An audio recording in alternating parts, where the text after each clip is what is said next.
दोस्तों नमस्कार, स्वागत है आप सभी का ऑनलाइन एडा फर्स्ट यूट्यूब चैनल में। इस वीडियो में हम बात करने वाले कई बड़ी और लेटेस्ट अपडेट के बारे में जो कि संबंधित है शिक्षा मित्रों को लेकर। इसके अलावा खंड शिक्षा अधिकारी, टीजीटी, पीजीटी, एडेड जूनियर, लेखपाल, इसके अलावा स्कॉलरशिप के बारे में एक एक करके सारी जानकारी हम कवर करेंगे। आप सभी वीडियो को लाइक कर दें, शेयर कर दें और चैनल को सब्सक्राइब करके बेल आइकन को अवश्य दबा लें। दोस्तों आगे बढ़ने से पहले हम बात करने वाले हैं यूपी बीएड प्रवेश परीक्षा की बेस्ट बुक के बारे में जो कि चक्षु प्रकाशन की है। अगर आप यूपी बीएड प्रवेश परीक्षा की तैयारी कर रहे हैं तो ये बुक आप सभी के लिए बेस्ट है, जो कि आपको स्टडी गाइड देखने के लिए मिलती है संपूर्ण पाठ्यक्रम पर आधारित। इसमें आपको 2700 से ज़्यादा महत्वपूर्ण क्वेश्चन, इसके अलावा 6 सॉल्व पेपर भी आपको देखने के लिए मिलते हैं। इसमें आपको मिलती है चैप्टर वाइज थ्योरी, जिससे कि आप पूरे के पूरे सिलेबस को पढ़ें और जो भी आप सभी के एग्जाम में आने वाला है वो सभी महत्वपूर्ण पॉइंट भी आप सभी के रखे गए हैं।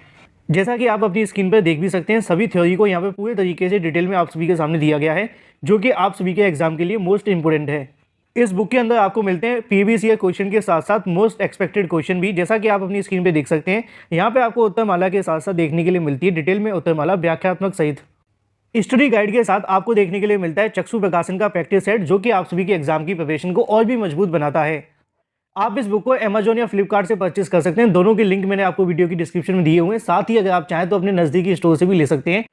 शुरुआत करते हैं दोस्तों सबसे पहली अपडेट के बारे में, जो कि संबंधित है शिक्षा मित्रों के बारे में। जैसा कि दोस्तों आप जानते हैं कि शिक्षा मित्र संगठन जो भी हैं, जब भी किसी धरना प्रदर्शन को लेकर या फिर जब भी किसी सम्मेलन को लेकर आह्वान करते हैं तो यहाँ पे बीएड और बीटीसी करने वाले छात्रों की संख्या तो देखने के लिए नहीं मिलती, क्योंकि जब बीएड बीटीसी धरना देते हैं तो वहाँ पे 1000-2000 छात्र दिखाई देते हैं। लेकिन जब शिक्षा मित्र एक साथ इकट्ठे होते हैं तो लाखों की संख्या में पहुँच जाते हैं। इस तरीके का उनका संगठन है। हाल ही में एक संगठन सम्मेलन देखने के लिए मिला था शिक्षा मित्रों के बारे में, जहाँ पे केंद्रीय जो मंत्री थे वह पहुँचे हुए थे, जो कि कौशल किशोर थे।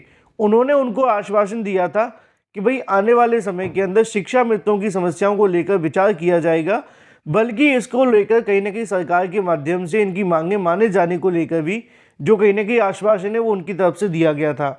लाखों की संख्या में शिक्षा मित्र वहाँ पे उपस्थित थे और वहाँ पे अपने मुद्दों को लेकर पहुँचे हुए थे।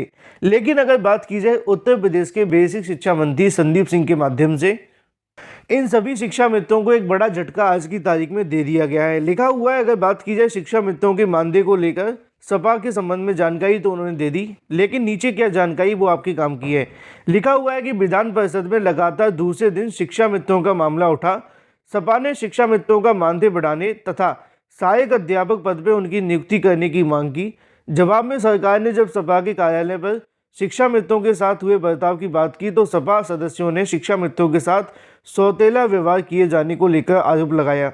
सदन में अगर यहाँ से बात की जाए, शुक्रवार को प्रश्नकाल में सपा के डॉक्टर मान सिंह यादव के माध्यम से सवाल का कहीं ना कहीं जवाब मांगा गया कि क्या शिक्षा मित्रों के मानदेय बढ़ाए जाने को लेकर कोई कार्य चल रहा है या फिर नहीं। तो जवाब आया बेसिक शिक्षा राज्य मंत्री संदीप सिंह के माध्यम से। उन्होंने बताया कि पहले जो शिक्षा मित्रों का मानदेय देखने के लिए मिलता था, कोर्ट के आदेशों के अनुपालन में 20 सितंबर 2017 को शासन आदेश जारी करते हुए 10,000 रुपये मानदेय निर्धारित किया गया था।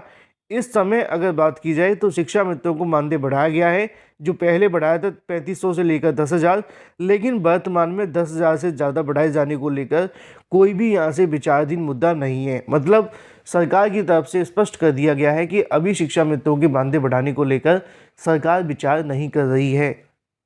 चलिए बात कर लेते हैं अपनी अगली अपडेट के बारे में, जो कि संबंधित है खंड शिक्षा अधिकारी को लेकर मेरिट के आधार पर ... को लेकर।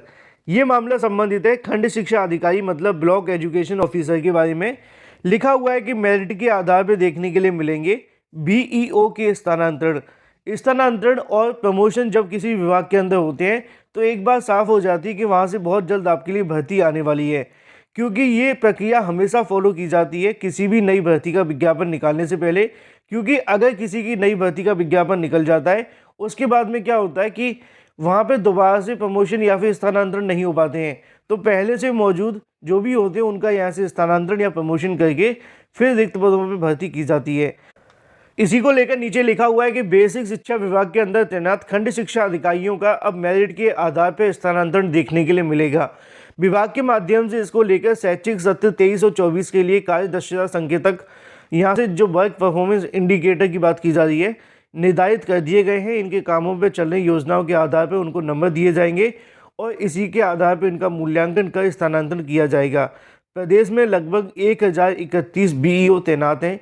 विभाग के अनुसार नए तबादला सत्र समूह के लिपिकों के उनके वर्तमान तैनाती के स्थान पर अधिकतम ठहराव और इसके अलावा बीईओ के लिए मेरिट के आधार पर स्थानांतरण का प्रस्ताव किया गया है, जिसके बारे में जानकारी आपके सामने लिखी हुई है।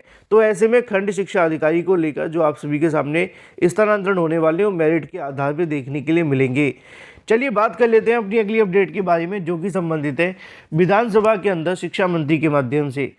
दोस्तों, जैसा कि आप जानते हैं कि शिक्षा मंत्री दो अलग अलग तरीके के देखने के लिए मिलते हैं, हालांकि कई अलग अलग होते हैं। केंद्रीय शिक्षा मंत्री अलग होते हैं।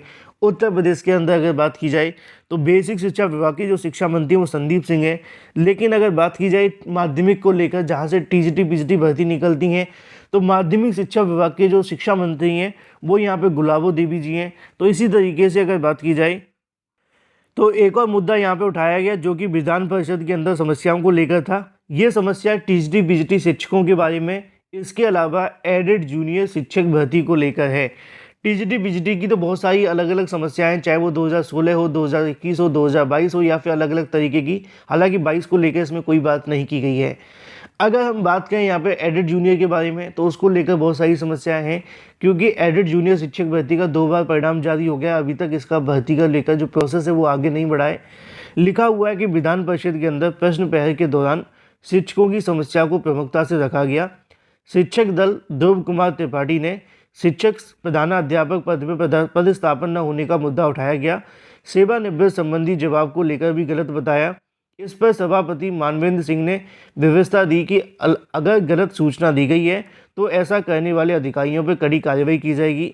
ध्रुव त्रिपाठी ने बताया कि एडेड जूनियर शिक्षक भर्ती साल 2022 के रिजल्ट के आधार पर प्रधानाचार्यों के पद पर चयनित शिक्षकों के वेतन न मिलने और मुद्दा रखा गया। इसी तरीके से अगर बात की जाए, कई मुद्दों को यहाँ पर कनेक्ट कर दिया गया है। कोई एक मुद्दा खुलकर नहीं है, अलग अलग मुद्दों के बारे में यहाँ पर जानकारी लिखी है। जैसे कि आप नीचे देखेंगे कि परीक्षा वर्ष 2020 में 39 जिलों की अगर बात की जाए 7,675 शिक्षकों को यहाँ से परिश्रमिक अभी बकाया है, जिसके बारे में माध्यमिक शिक्षा मंत्री गुलाब देवी के माध्यम से जानकारी दी गई है। अगर इन शॉर्ट में आपको कहना चाहूँ तो टीजीटी पीजीटी शिक्षकों की समस्याओं को उठाया गया। इसी के साथ एडेड जूनियर शिक्षक भर्ती के प्रोसेस को शुरू करने के बारे में भी विधानसभा के अंदर जवाब मांगा गया। चलिए बात कर लेते हैं अपनी अगली अपडेट के बारे में, जो कि संबंधित है लेखपाल भर्ती के परिणाम की घोषणा के संबंध में। लेखपाल भर्ती के परिणाम की घोषित होने के बारे में लगातार अभ्यर्थी इंतजार कर रहे हैं। उसी के संबंध में लिखा हुआ है कि अधीनस्थ सेवा चयन आयोग स्तर से पिछले वर्ष जुलाई में आयोजित की गई लेखपाल भर्ती मुख्य परीक्षा का परिणाम फिलहाल हाईकोर्ट में चल रही याचिकाओं के निस्तारण के बाद ही जारी होगा। आयोग उत्तर कुंजी को लेकर अभ्यर्थियों की ओर से दायर याचिकाओं का निस्तारण कराने का प्रयास कर रहा है, जिसके संबंध में लिखा हुआ है कि हाईकोर्ट से अंतिम रूप से निस्तारित होने के बाद मुख्य परीक्षा का परिणाम जारी किए जाने को लेकर जो प्रक्रिया है वो आगे बढ़ेगी। इसके बारे में लिखा हुआ है कुछ सवालों का उत्तर को लेकर अगर 9 अभ्यर्थियों ने हाईकोर्ट में लगभग 9 अभ्यर्थियों ने हाईकोर्ट में याचिका दाखिल की थी। इसमें से 3 का निस्तारण हो चुका है, 3 निरस्त हो चुकी हैं और अभी 3 याचिकाएं हाईकोर्ट में चल रही हैं। आयोग के द्वारा परिणाम तैयार कर लिया गया है, किंतु इसे हाईकोर्ट में चल रही याचिकाओं के कारण रोका गया है। इन अभ्यर्थियों के अंतिम परिणाम निर्णय आने के बाद आयोग अपना जो अंतिम परिणाम है वो जारी कर देगा। बात कर लेते हैं अपनी अगली अपडेट के बारे में, जो कि संबंधित है सामान्य व ओबीसी को लेकर। सामान्य व ओबीसी के 6 लाख से ज़्यादा छात्र पा सकेंगे छात्रवृत्ति, जिसको लेकर लिखा है कि प्रदेश सरकार ने अगले वित्त वर्ष बजट में छात्रवृत्ति मद में सामान्य वर्ग के छात्रों के लिए इस वर्ष अगर बात की जाए मुकाबले 105 करोड़ रुपए की ओबीसी छात्रों के लिए 450 करोड़ रुपए अधिक व्यवस्था की गई है। इससे कहीं ना कहीं 6 लाख से ज़्यादा जो छात्र होंगे उनको यहाँ से छात्रवृत्ति मिल सकेगी। फिलहाल इस वीडियो के माध्यम से इतना ही। Thank you for watching this video.